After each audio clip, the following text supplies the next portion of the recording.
What it do, YouTube? It's your boy Greg the Mamba. We back with another video today. We're gonna do a reaction video. Today we're gonna react to Mr. Nightmare hitchhiking stories, animated. You know, I like the animated stories better because it gives me a visual of what's happening in the story instead of what he's talking. So let's get straight into this video.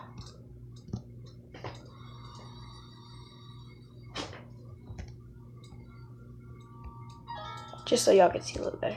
3 months after I turned 16 in 2005, I got my first car, a 99 Toyota Camry.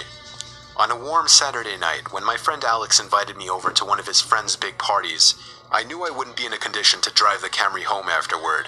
So we carpooled with Alex's girlfriend, Brianna. We lived in the countryside of Virginia, meaning less big parties. Meaning when there was a big party, it was a huge deal and everyone would go. We lived about 5 to 10 minutes away from this kid's house. I knew where he lived as I was acquainted with him, but not exactly friends. The whole ride there, we took the same 2-lane highway type road through the woods, and this kid's house was actually on this road further down.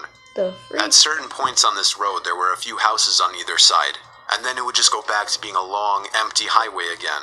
Yeah, I wouldn't. The house was tiny, like a lot of houses around the area, but the party was held outside anyways, since his closest neighbors were relatively far away, and noise wasn't an issue. I'll skip most of the party up until the point that Brianna, who was supposed to be our designated driver, had to suddenly leave for a small family emergency. Alex said it was fine and that we'd find a ride home. Well, fast forward another few hours and another few drinks, and I could barely even walk straight. I checked my watch, and it was like 2 in the morning. I figured it was time to go. I started looking for Alex, but I couldn't find him anywhere. In fact, it seemed like everybody I knew had already left. I could barely even think straight, but I was still furious at the fact that Alex could have actually left without me. I asked to use the party host's phone and dialed Alex's home number. After 2 tries, I gave up and then realized I shouldn't wake his family up. I'm calling at least 3. So, literally not knowing what else to do, I dizzily stepped out onto the road and began walking back home. Why would you, didn't you say you live like at least 10 miles away? Why would you walk home? Maybe after 15 minutes of walking down the road, the slight shine of car headlights on the road was fading in from behind me. And jumping for joy inside, I lifted up my arm. Do not, please, do not stick your thumb out and ask for a ride. I am telling you now, do not do that. There might be some good people. It's like maybe a 20% chance you'll get somebody that actually drive you. You never know what can happen. Like this dude could kill you, bro. Like what the heck? As the car neared, it slowed down and came to a stop right next to me. The man driving the 98 Ford Explorer rolled down the window and asked where you headed. I told him my house was just down the road and beyond a right turn, probably slurring my words beyond comprehension. He chuckled and told me to hop in. I thanked him and joyously hopped into the truck. I was exhausted, and I remember completely disregarding things the guy was asking me because I was so close to just passing out. Crap. And that's what happened. You passed out. The memories of being in that truck turned to a fog, as I'm sure I passed out. Passed out, right? Freak, like... Surely he would have woke you up if you passed out. The next thing I remember, I woke up still in the moving truck. The guy looked at me and laughed, but didn't say anything. I looked around and realized the road we were on wasn't familiar. I nervously asked, where are we going? What do you mean where are we going? Try to get out of the car. So what were you doing out this late anyway? As the man answered my very straightforward question with another irrelevant question, the sobering reality of the situation hit me. You can let me out anywhere, I told the man. The man responded with a firm no. Well then. I felt like throwing up as he said that. Yeah, just throw up no, on him and get out the car. I really actually felt like I was going to throw up. I started to gag as I felt more and more nauseous by the second.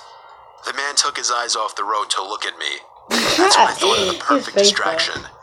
I turned in his direction as I continued to gag, and he started to kind of lean away and slow down the car. What the hell? Why are you throwing up? Thankfully, I drank as much as I did, because I finally threw up and made a point of doing it all over the man's lap. The man yelled in frustration and stopped the car, and that's when I took it upon myself to run for my life into the woods and duck behind a few bushes. The man came following into the woods with a flashlight, and on 2 separate occasions, he shined the light straight over me without noticing. Eventually, I heard his footsteps walk even further into the woods past me. That was when I ran back to his truck, but unfortunately, he was smart enough to lock it. Oh, you're smart. By some miracle, I saw another car approaching in the distance, and I ran out into the middle of the street, waving my arms like a lunatic. The car tried to avoid me, but I wouldn't let it. They were forced to stop, and I yelled at them to help me before they came back. Once I told them that I was kidnapped by the man who was driving that Ford Explorer, the driver agreed to give me a lift. Not to the police station or anything, but to my house. I made it back safely, where I couldn't thank the driver enough. I immediately woke up my parents and told them. My dad wanted to know if I got his tag number, and then I felt like punching myself in the face. I failed to get the simplest information from the guy that would have allowed me to actually properly report him.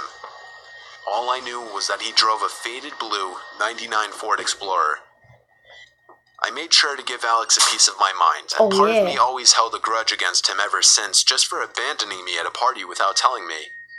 I haven't seen him in 4 years now, however, and this was actually the first time I even thought about this incident for almost a year now. As time goes on, even the worst of memories may start to fade, but after writing this to share with the internet, it's once again fresh in my mind.